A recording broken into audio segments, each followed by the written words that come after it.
areas. So if we're talking about Zoho Books versus QuickBooks, most of my clients and my team as well prefer to work with Zoho Books UI as opposed to QuickBooks. They say it's just more user-friendly, it's easier to use.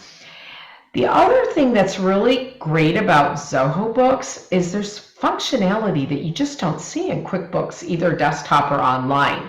One of the things that I particularly love is this functionality called retainer invoicing. And it sounds like, like I'm not a lawyer, why would I want to issue somebody a retainer?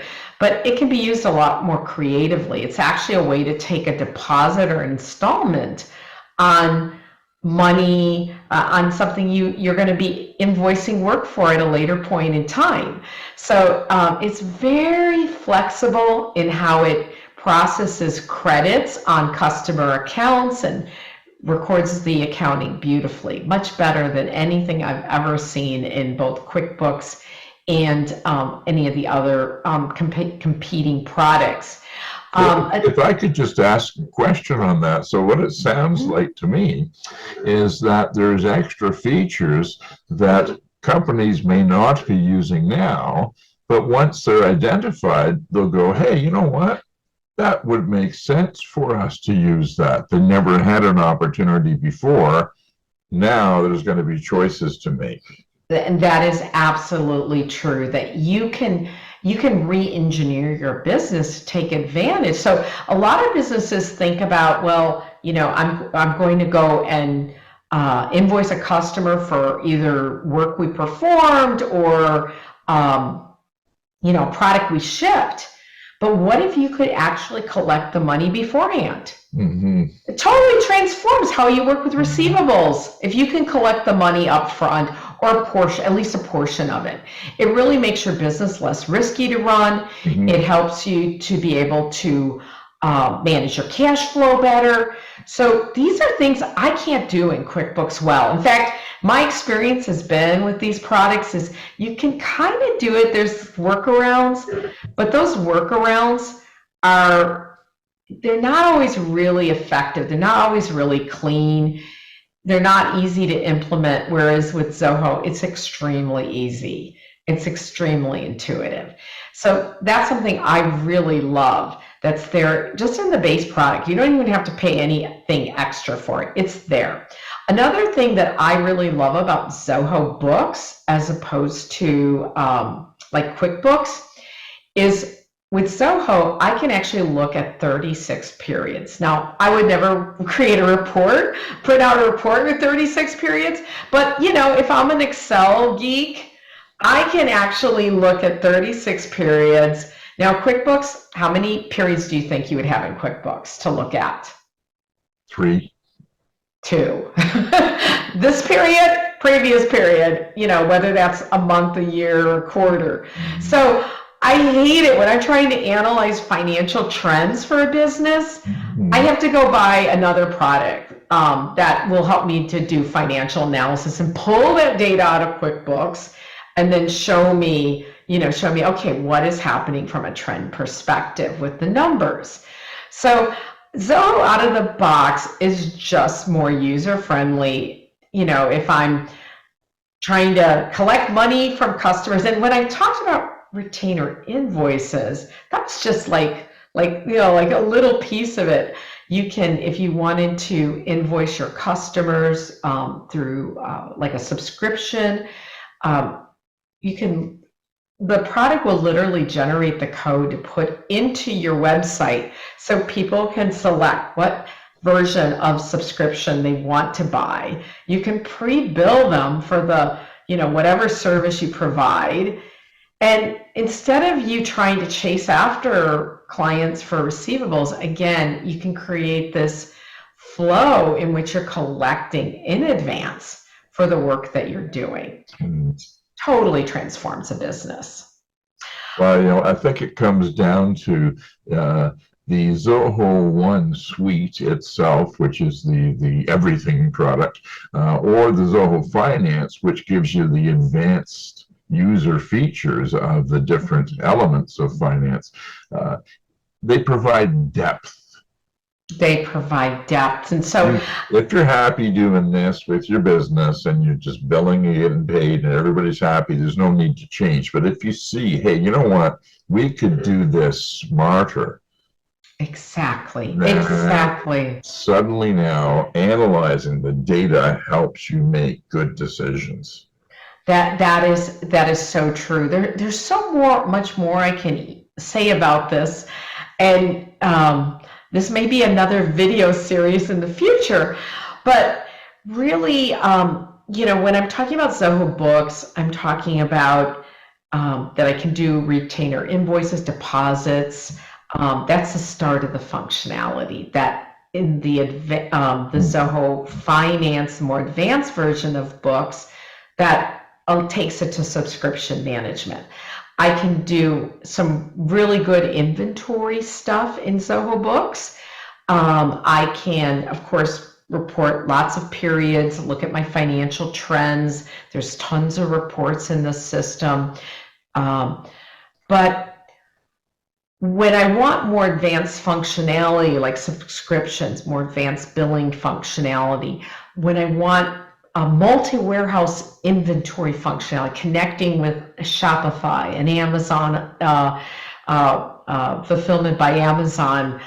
I want to connect with shipping services.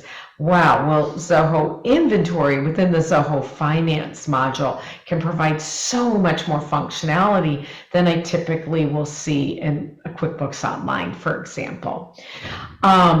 And then if we want to go to Zoho One, okay, now that's on steroids. And you may even find that once you hit 3 or 4 products within Zoho, the Zoho family, even Zoho Finance family, you might say, oh, okay, now it makes sense to look at Zoho One.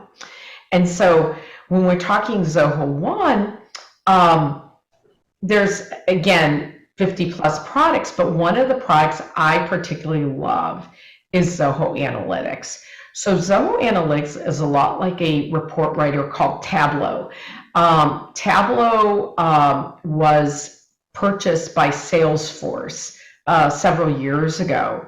I can't remember, it was an ungodly amount. How much was Tableau purchased for? $15.7 billion. And so with Zoho, did you say billion? Yes, it was with a B. Bob. It was a B. So, wow. And I think this is the thing people don't realize, that Salesforce was actually on the path to Zoho really making it, and Zoho's definitely a competitor of Salesforce. Yes, but it was the big one in the 1990s. They took over the industry. There was a product called ACT. Yes, yes. ACT was the industry leader in the early 90s, and then Salesforce took over, and they mobilized for big teams. Exactly. ACT was smaller businesses, and Salesforce says, no, you come and use ours and be big. So. And it really is an enterprise sales system. Yeah. But, people have told me over and over again, Salesforce is so complicated, and Zoho CRM is so much more intuitive. It's got super robust functionality, but it's not obnoxiously big in the way that Salesforce is. And so Salesforce, what they realized was they didn't have a great report writer connected to Salesforce. So they ended up buying Tableau for $15.7 billion.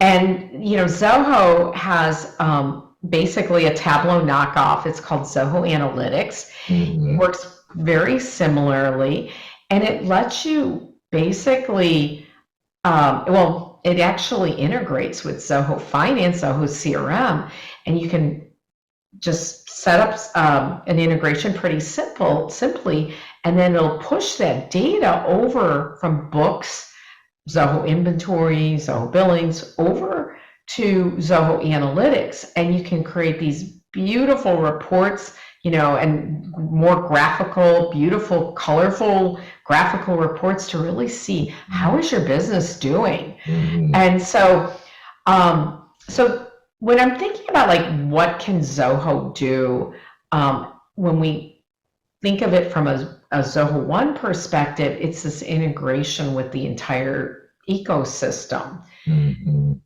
And so now it's not just Zoho Finance, it's Zoho Finance connected to CRM, it's Zoho Finance connected to Zoho Projects if you're, job-based. It's Zoho connected to Zoho Books connected to a document signing tool. It's human resources. Human resources. There's just so much possibility, and of course Zoho Analytics. So if you want to create your KPIs, your key performance indicators, and develop them on Zoho Analytics, now you can go in on a daily, weekly, monthly basis and see how is your business doing. And across, of course, across Zoho Finance, but you can also be pulling data from projects, from CRM, and the other tools within the suite to really be able to see what is happening with my business, and how can I make better decisions to make my business even more shining and more effective. Something to remember about the history or the development of Zoho.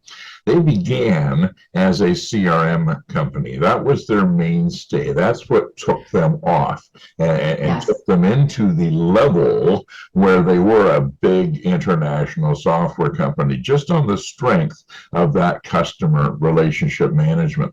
And from a business viewpoint, that is the most important relationship. How do you know you're in business? Because I have customers that pay me. Yes. If you don't, you're not in business. I mean, what's the definition of a startup? It's a company that's trying to find a business model and they don't have customers. Yeah, we got an idea and we're knocking on doors. Exactly. That's a startup.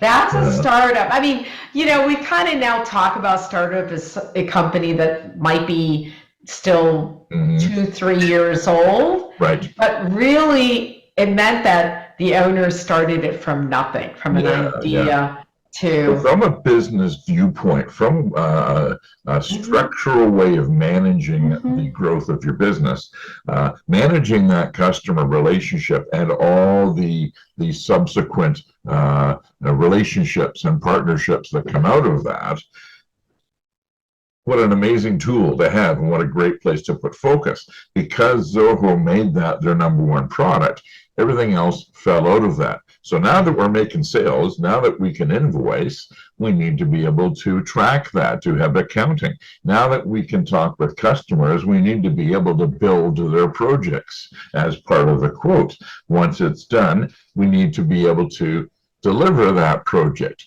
So it'll all fit together from what are we selling, and then all the things. Now that we have projects happening, how do we manage the people that are doing the jobs? Oh, let's have human resources and time tracking and all the things that we can do with that. Billing by the hour according to actual time spent. They're all ruling out of that customer relationship, and that ultimately, if you can handle that successfully, everything else falls into place.